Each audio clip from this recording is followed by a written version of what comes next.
Johnny Mo coming to you again here, Mr. YouTube World. So the next couple set of videos that I want to do, I want to tell you my story, how I started. I think it'll be very motivating for you guys to learn a little bit about where I came from, how I started. And so that's what we're going to do. We're gonna talk about where I came from to where I am now, how I started this business, and I think you're going to really enjoy it. I think you'll find some tips that can really help you out, especially those people who are just starting out. Give you some encouragement through these videos, and we're just going to enjoy ourselves. Johnny Mo style. You know how I do. You know me. You know me. I'm silly as all get out. I can be serious too. Very motivating at times, and that's what this channel is all about. Help you grow your business, help you motivate you. Just love this YouTube community. So anyway, back to the story. Just give you an update, give you a little where I came from. I come from the hood, straight from the hood. Section 8 projects. My mom and dad got divorced.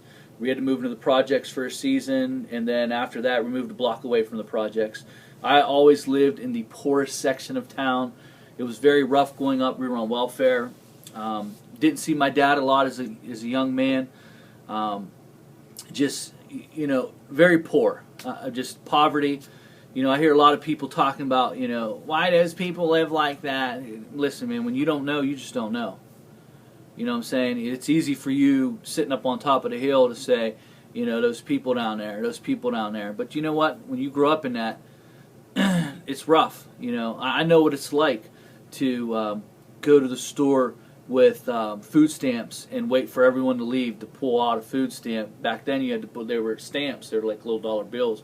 You had to pull them out, to go buy groceries. Buy some bologna for the week. A lot of times on food stamps, the food would run out, and you'd have a week and a half left before you get food stamps. And everyone was broke, and everyone was starving. And it was through that, I think, where my desire, my passion really came to want to better myself. I hear this all the time, man. I really do. And I'm almost tired of it now. I'm at that point where, like, man, listen, you don't know where I've been, you don't know where I come.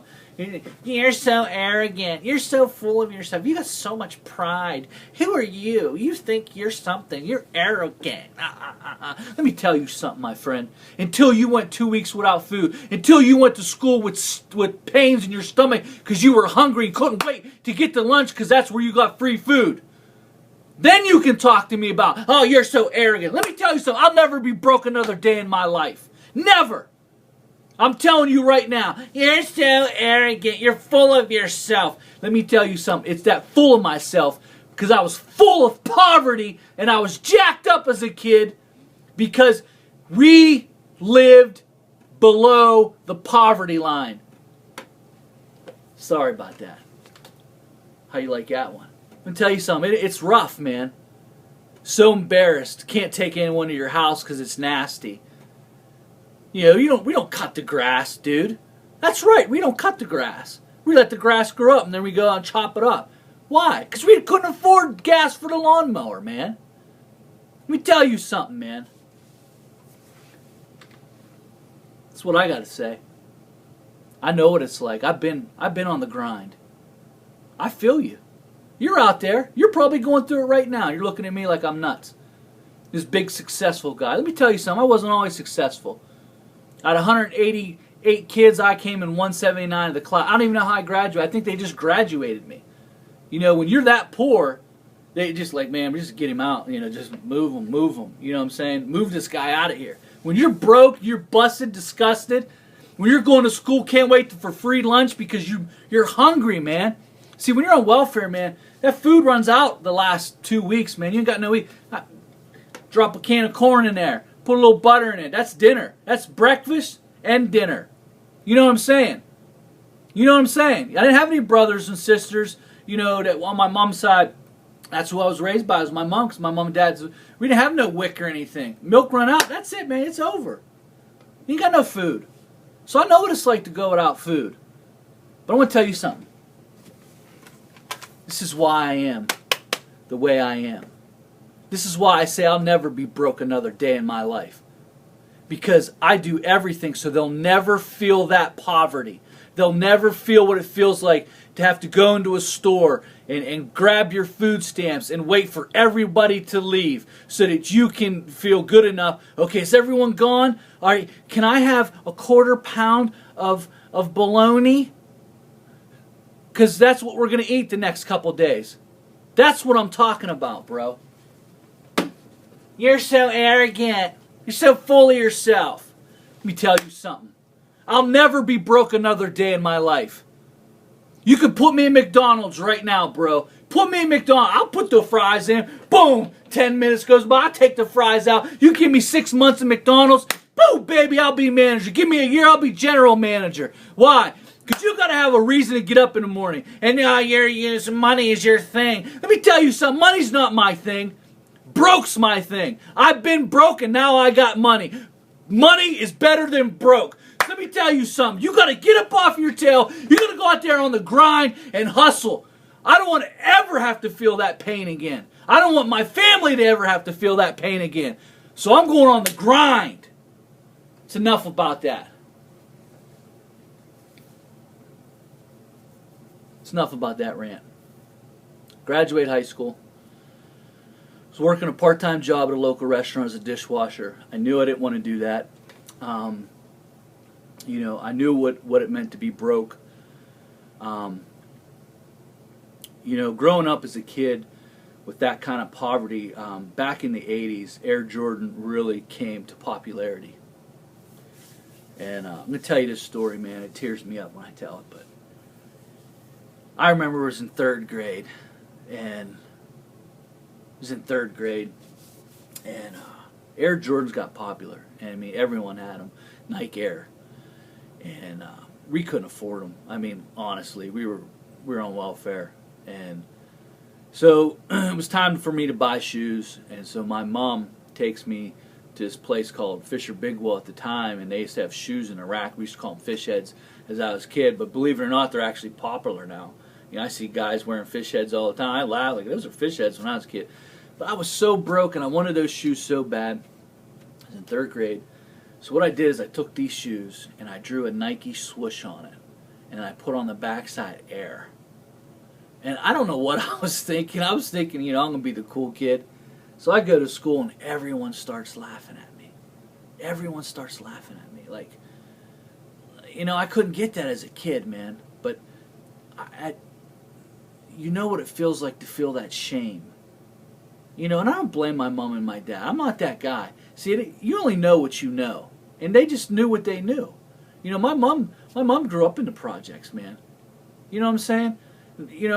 My dad had a rough life, so he didn't know. So I'm not going to sit here as a 40-year-old man and go bust them down, because they did what they did. They were on the grind, but you only know what you know. And now you're going to hear how I started this landscape business. Now you're going to hear how I grew this company to what it is today. But to understand me, you have to understand what I went through. And the grind, the passion.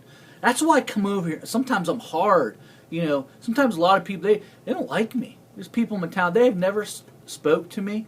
They don't like me. They don't like my company. Oh, that guy, he thinks he's full of himself. Johnny's Mooney, nobody cuts better. Yeah, you keep yanning. I'm going to keep grinding. Because I don't care what you think. Because I'm going to make sure that these kids right here, they'll never know it. They'll never know what it feels like to be what I grew up in. Sometimes I still go down to that old section of places down there, and I just reminisce. I'll go down there and I'm like, man, never forget where you come from. Sometimes it's the reason why you get up in the morning when you don't feel like it. Sometimes when the alarm clock goes off, 2:30 in the morning, there's 5 inches of snow. And you know it's going to snow for 2 days straight. And you're sitting in that truck. And you want to go home, you want to quit. Why am I doing this?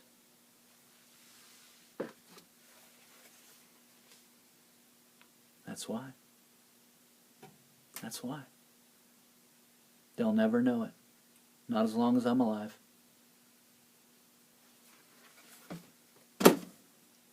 Back to the story. Graduate.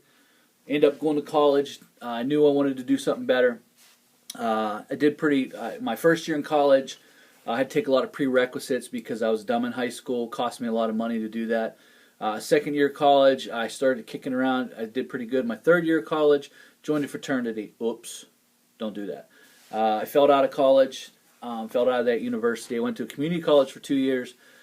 Third year, I got accepted into a university, and I just failed out. I mean, just partied. A stupid mistake, and I paid for 10 years of college because of that mistake.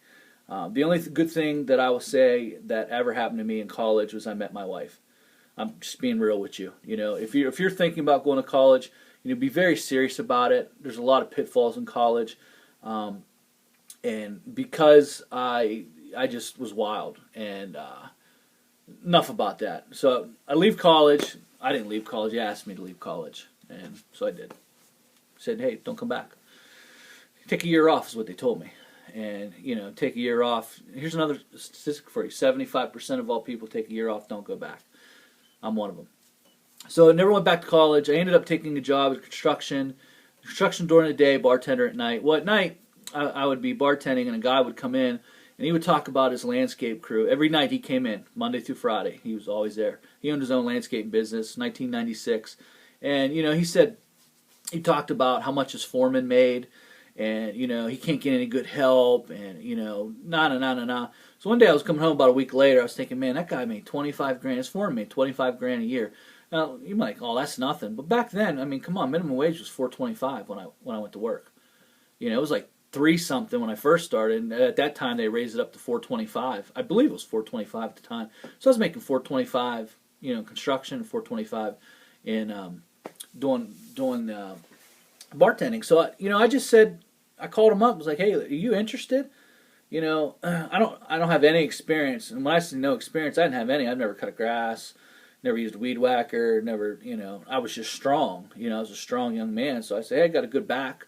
You know, hire me for my back. So I started out, and something very peculiar happened. The first 2 weeks, his landscape foreman quit. And, you know, that really, you know, grew me along. The unfortunate part is my mindset wasn't there yet, and I struggled because I never cut grass. I was the slowest. I couldn't figure things out. The guys would make fun. Oh, this guy doesn't know what he's doing. He's useless, you know. But fortunately, I had a license. The other guys have a lot of experience. They didn't have any license because they were, you know, drunks, alcoholics, you know, druggies, and they didn't have a license, so I had to drive a truck. So it was needed. So I made through my first year, 1996, and it was rough. It was hard, you know. Got unemployment. At this time, I was living still in the worst section of town. Listen, I mean, people don't even want to go down to that section of town today. You don't even want to go down there, and I lived there. You know, I lived in a house. Me and my buddies got on taxes. You know, the taxes were $200 a year. That shows you the taxes were $200 a year. We got it. Didn't have any. What's that called? Didn't have any gutters. They had a dirt floor basement. You know, we used to have a rat problem because we lived down by a creek, and so just to be real with you, I mean, we'd get rats in the house. The only way we could tell we got rats, we'd go down to the dirt floor basement, and we would just, you know, scrape it. You know, I'm living on my own at the time, and, you know, when I thought I had rats, because you had rat droppings in the house, you'd just go down, scrape the basement floor, make it all smooth. Come down the next morning, if you've seen little pitter-patters all over the place, and you know I had rats. And, you know, that's where I started. You know, that's where I started. You know, then 1997 came, and, you know, I was the foreman now. I mean, I knew my stuff. I knew the craft, you know. So I'm going to stop this video right here because from 1997 on, I'm going to share with you the impact of everything I went through to start business, because 1997 is where I knew the craft and I really crafted this business in 1990. I started my own business in 1998. But I'd started in 1996 on a paid internship. There's a clue for you, a paid internship. So I'm going to give you some tips going forward, but I want to give you a little bit about Johnny Mo. I want to let you know where I come from, what I've been through, and maybe a little bit of who I am, and maybe it'll help you out.